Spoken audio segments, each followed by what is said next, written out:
NCERT 10th class विज्ञान chapter 11 अर्थात अध्याय 11 मानव नेत्र तथा रंग बिरंगा संसार।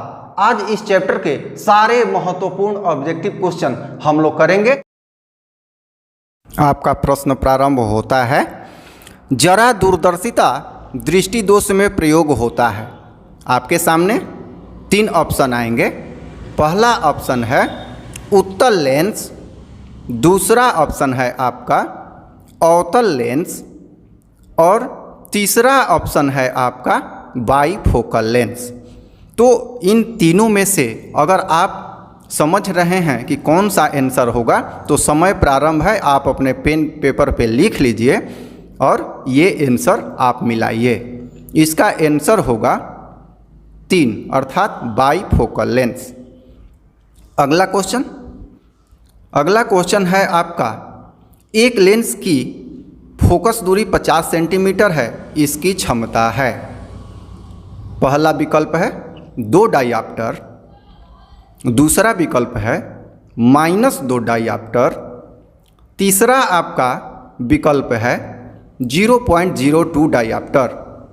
तो जो आपके समझ में आ रहा हो, अगर बनाना हो तो वीडियो पॉज कर लें और इसे हल करके अपना आंसर मिलाएंगे, जो अभी कुछ सेकंड बाद आपके सामने आ जाएगा। उत्तर है 1। चलिए अगला क्वेश्चन लेते हैं। नेत्र गोलक का व्यास होता है, अर्थात नेत्र गोलक का कितना व्यास होता है। पहला विकल्प है 3.2 सेंटीमीटर, दूसरा विकल्प है 2.3 सेंटीमीटर और तीसरा आपका विकल्प है 4.3 सेंटीमीटर। तो एनसीईआरटी बुक आप पढ़े होंगे तो ये बात उसमें स्पष्ट लिखी गई है। अगर पढ़े हैं तो आप आंसर पेन कॉपी पे कर लेंगे और लास्ट में मिलाएंगे। उत्तर होगा 2.3 सेंटीमीटर। अगला प्रश्न है, सूर्योदय से कितनी मिनट पहले सूर्य दिखाई देता है। तो पहला विकल्प है 2 मिनट, दूसरा विकल्प है 4 मिनट और तीसरा विकल्प है 6 मिनट। तो जो आपको उचित लगे ये बात भी एनसीईआरटी में लिखी गई है। सारे प्रश्न एनसीईआरटी से हमने उठाया है, तो लिख लिए होंगे आप। इसे आप चेक कीजिए, मिलाइए, नहीं जानते हैं तो समझ लीजिए। उत्तर 1।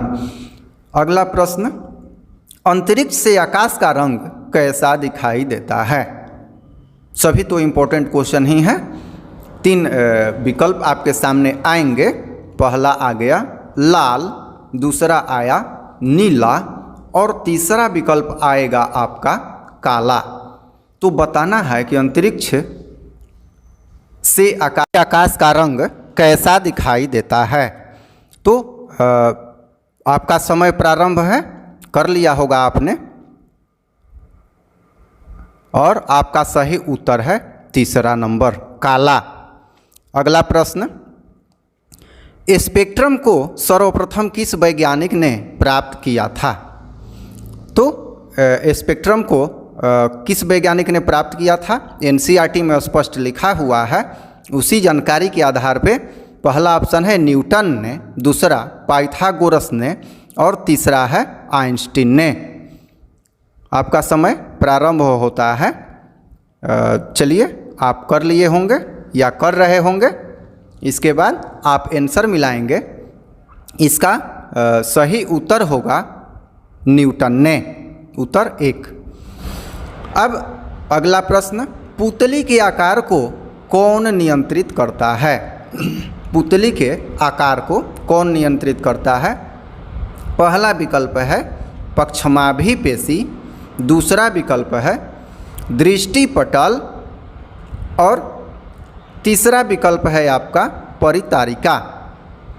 तो अपनी जानकारी के आधार पर आप आंसर करेंगे। समय आपका प्रारंभ है और इसका सही उत्तर होगा जो अभी आपके सामने आ गया, उत्तर नंबर 3 परितारिका। अगला प्रश्न, किस रंग का तरंग दैर्घ्य सबसे अधिक होता है।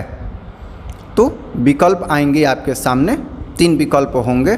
पहला है बैगनी, दूसरा विकल्प पीला, तीसरा विकल्प लाल। आपका समय प्रारंभ होता है अब। मिलाइए, देखिए, अपने जानकारी के आधार पे आंसर पेन कॉपी पे लिखिए। सही आंसर है लाल, उत्तर नंबर 3। अगला प्रश्न, श्वेत प्रकाश का 7 रंगों में विभाजित होना कहलाता है। अर्थात क्या कहलाता है, यही बतलाना है। पहला वर्ण विक्षेपण, दूसरा विकल्प परावर्तन, तीसरा विकल्प प्रकीर्णन। इन तीनों में से जो उचित लगे, आपका समय प्रारंभ है, उसमें से आप आंसर करें। आपका सही आंसर होगा वर्ण विक्षेपण, उत्तर नंबर 1। अब अगला प्रश्न, निकट दृष्टि दोष में लेंस का प्रयोग होता है। मतलब किस लेंस का प्रयोग होता है, बताना है। पहला विकल्प है उत्तल लेंस, दूसरा विकल्प है अवतल लेंस और तीसरा विकल्प है बाईफोकल लेंस। आप आंसर को अपने कॉपी पे लिखेंगे और लास्ट में जब आंसर शो होगा तो आप उसे मिलाएंगे। तो आपका आंसर है अवतल लेंस। चलिए अगला प्रश्न लिया जाए। नेत्र में सुस्पष्ट दर्शन हेतु निम्नतम दूरी होती है। अर्थात निकटतम दूरी कितनी होनी चाहिए, कितनी होती है। पहला है 0 सेंटीमीटर, दूसरा विकल्प अनंत और तीसरा विकल्प है 25 सेंटीमीटर। तो चलिए आप अपने जानकारी के आधार पे करें। समय आपका प्रारंभ है और इसका सही उत्तर है 25 सेंटीमीटर, उत्तर नंबर 3। अगला प्रश्न, मानव नेत्र में वस्तु का प्रतिबिंब बनता है। अर्थात कहाँ पर बनता है, ये बतलाना है। पहला विकल्प है पुतली पर, दूसरा विकल्प है आइरिस पर, तीसरा विकल्प है रेटिना पर। तो आप आंसर करेंगे अपनी जानकारी के आधार पे। समय प्रारंभ है। सही उत्तर आ गया आपका, उत्तर नंबर 3 रेटिना पर। अगला प्रश्न, स्पेक्ट्रम प्राप्त करने के लिए प्रयोग होता है। विकल्प आपके सामने आएंगे। पहला विकल्प है लेंस का, दूसरा है दर्पण का, तीसरा है प्रिज्म का। समय आपका प्रारंभ होता है और आप इस बीच आंसर पेन द्वारा कॉपी पे लिख लेंगे। सही उत्तर है प्रिज्म का, उत्तर नंबर 3। अगला प्रश्न, जो व्यक्ति दूर के वस्तु को साफ नहीं देख पाता उसे होता है। मतलब उसे कौन सा दृष्टि दोष होता है, ये बतलाना है।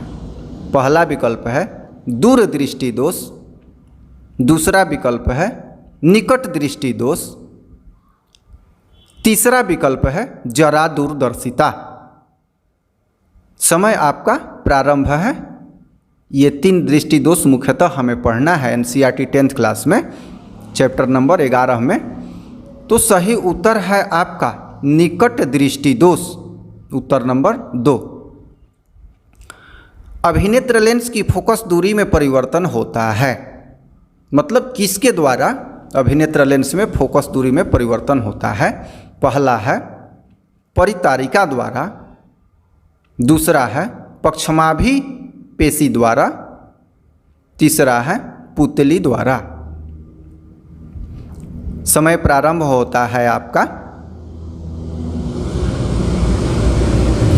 उत्तर आपका सही उत्तर है